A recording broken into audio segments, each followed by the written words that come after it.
Dans la paracha de Shlach, on parle de la mitzvah de Afrashat Chala.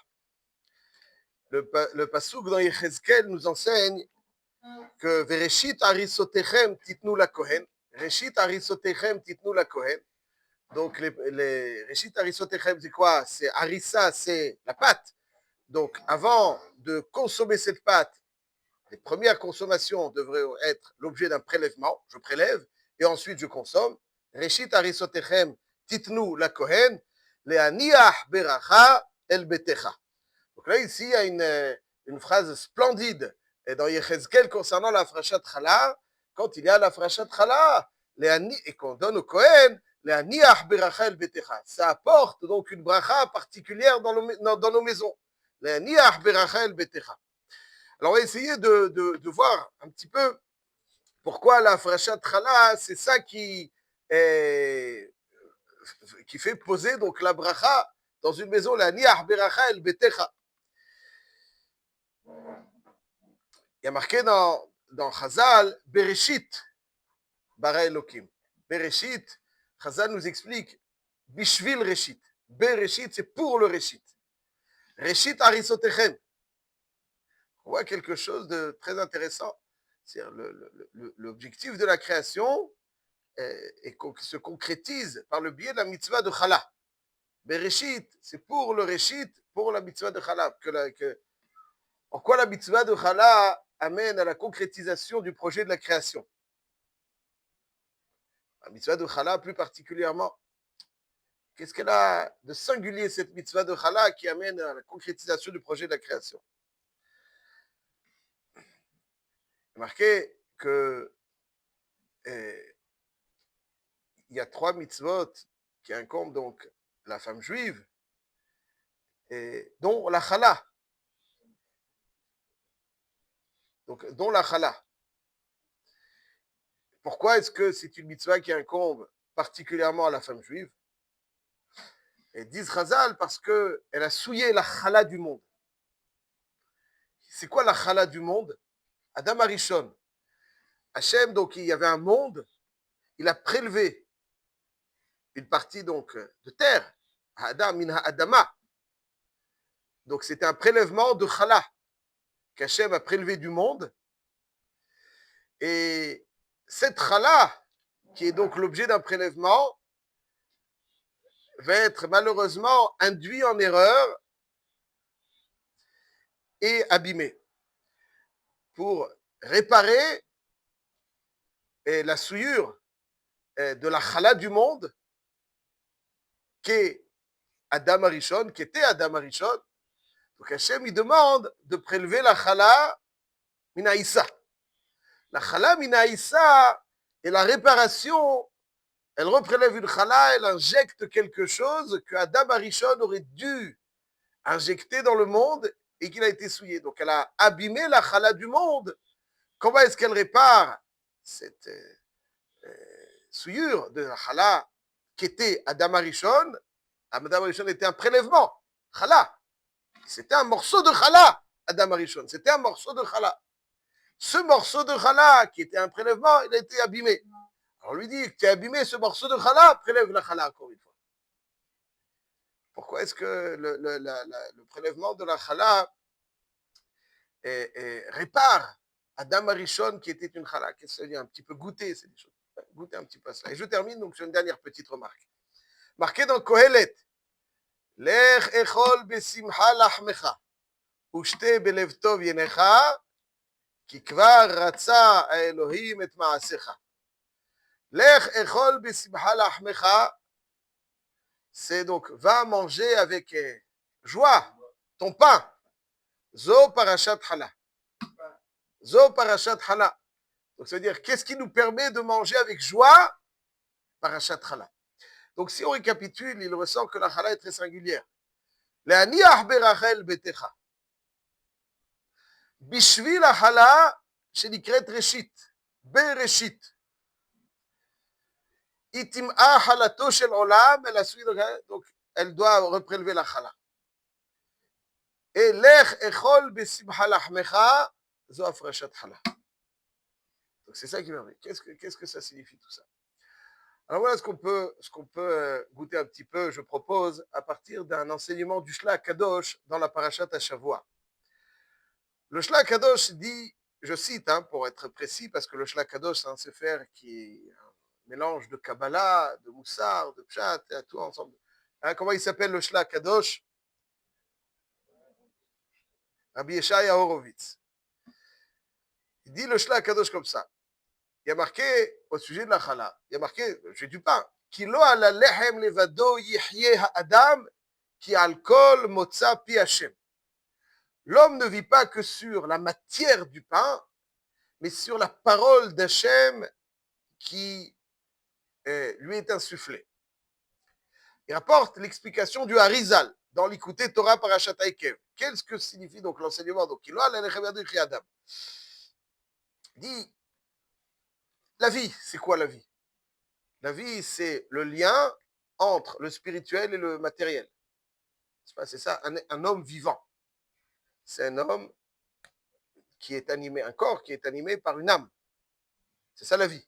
La vie, c'est le chibour entre le rouchani et le gashmi. S'il n'y a pas de chibour, le piroud, la séparation, c'est la mort. La vie, c'est le lien. Plus le lien est correct, plus il y a une intensité de vitalité. Ceci étant dit, les aliments que l'on consomme nourrissent le corps, mais ils offrent la vie. Comment ces aliments qui nourrissent un corps alimentent la vie, qui signifie donc le lien entre le rouchani et le gashmi. La vie étant le rouchani et le gashmi, dans les aliments que nous consommons, forcément, ils contribuent à ce lien entre le rouchani et le gashmi, qui est la définition de la vie. Pour un goy, la vie, c'est un corps qui est alimenté, mais pour un juif, c'est une âme liée. C'est du rouchani au gashmi. Il y a une dimension spirituelle qui anime ce corps matériel. C'est qui lui donne la vie. Comment un aliment matériel peut-il contribuer à ce lien entre le rouchani et le gashmi? S'il s'agissait qu'uniquement de nourrir le matériel, le matériel nourrit le matériel. La matière nourrit la matière. Mais puisque la vie n'est pas simplement nourrir la matière, mais le lien entre le rouchani et le gashmi, c'est quelque chose de vivant. Le monde, plus il est imprégné de rouchani, plus il est imprégné de vitalité. Moins il est imprégné de rouchani, moins il est imprégné de vitalité. La vie, chaim, c'est pas bouger et danser. La vie, c'est le lien entre le rouchani et le gashmi. C'est ça la vie. Comment cette vie devient possible? Par la consommation de quelque chose qui est matière. Comment la consommation de matière contribue au lien entre rouchani et gashmi? Nous dit le Shla Kadosh, Mazé, donc au nom du Harizal, Mazé shemikoach hama'achal nish'ar haneshama deveka bagouf. Qu'est-ce qui contribue? Allez, quand on remercie Hachem dans Asher Yatzar, c'est quoi la bracha de Asher Yatzar? L'essence de la bracha de Asher Yatzar, Rofeh chol basar ou mafli la'asot. C'est quoi ou mafli la'asot? Hachem, il fait un pélé. Pélé! Il fait quelque chose de pélé. Hachem, tout ce qu'il fait, c'est pélé. Mais là, ici, singulièrement, on précise dans la bracha de Asher Yatzar, ou mafli la'asot. C'est quoi ou mafli la'asot? On s'est fêlé. Et dans tout, il y a du pélé. Alors, c'est quoi ici, Davkana? Il dit, donc c'est dans, il dit, le chat et le rameau, ouais, dans le Shulchan, il dit, Mafli la Asot, c'est un pélé que, qu'est-ce qui supporte le Rouchani dans le Gashmi? Ça veut dire la vie, c'est quelque chose de pili. Le Rouchani et le Gashmi ne sont pas forcément compatibles, donc c'est Rouchani, ça c'est Gashmi. Aval, il fait un pélé. Pélé! Le Gashmi devient le support du Rouchani. C'est pélé. Le Gashmi devient le support du Rouchani. Quel rapport? Un verre peut contenir de l'eau. Un bol peut contenir de la soupe. Ok. Mais comment un gouffre peut contenir de la neshama? Quel rapport? Pélé!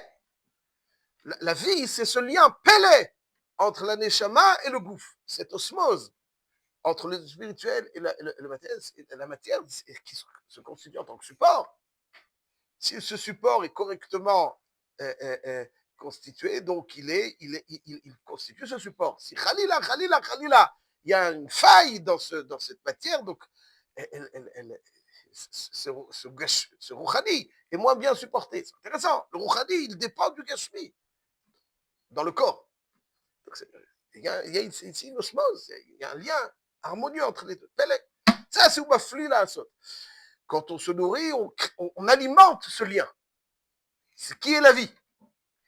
Dit le Shlach Kadosh. Alors comment la nourriture, la matière, peut alimenter la vie qui n'est pas uniquement matière, mais lien entre spirituel et matériel. C'est ce dont le Harizal parle. Dit le Shlach Kadosh et la Inyan, qui a Mahal, et là-dessus la Torah vient répondre. Amahal ou Goufani verouchani. Est-ce que toi tu penses que dans le Mahal, il y a que de la matière? Tu te trompes. Tu te trompes. Dans le Mahal, il n'y a pas que de la matière.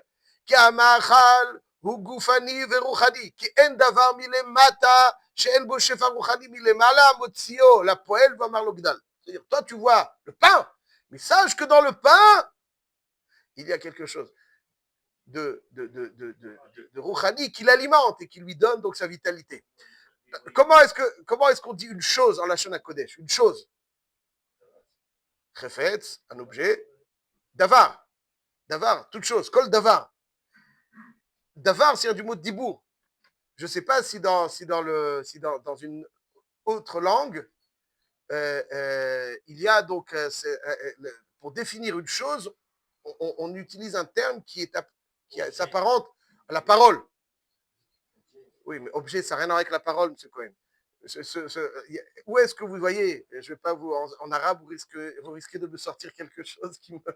Donc, je prends mes précautions. Mais en tout cas, où est-ce qu'il y a donc un objet qui s'appelle parole, qui est en la Lachon HaKodesh, parce que tout objet est le résultat de la parole.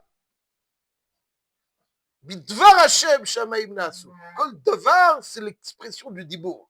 Quand on voit un objet, ce que l'on doit voir dans cet objet, c'est l'expression de la parole divine. C'est ça un objet. Le pain, ne croit pas qu'il n'y a que de la matière pour nourrir ton corps, il y a aussi du spirituel. Du spirituel, donc dans le pain, il y a du spirituel qui est harmonieusement imprégné dans cette matière. Et il dit, donc, le Shlach Kadosh,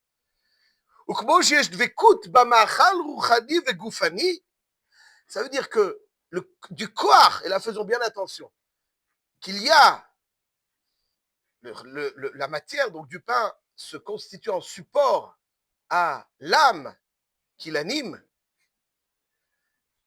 Donc il y a une harmonie parfaite dans le pain entre le Rouhani et le Gashmi. En se nourrissant, nous nous injectons cette harmonie entre le Rouhani et le Gashmi. C'est ça qui permet, donc finalement, qui permet au corps d'allier le Rouhani et le Gashmi, parce que dans le pain, ce phénomène existe. Et c'est ça donc je recite, que Moshiach dvekut b'ma'achal rouchani v'gufani, ken nish'ar dvekut neshama b'guf al yedei ha'ma'achal. Et donc la neshama est nourrie. Par exemple, il y a quelque chose qui crée cette harmonie. Donc le pain, principal donc aliment de l'homme, là-dessus la Torah nous dit qu'il a la lechem levado yichya adam. C'est pas la matière. Al motza pi Hashem. Il y a la parole divine qui l'anime. Et cette parole divine, dont le pain, la matière du pain, se constitue en support, va créer cette harmonie entre le Rouhani qui l'anime et le Gashmi qui constitue ce support. Quand tu vas le consommer, alors finalement, ça va apporter à ton corps aussi cette harmonie entre le Rouhani et le Gashmi.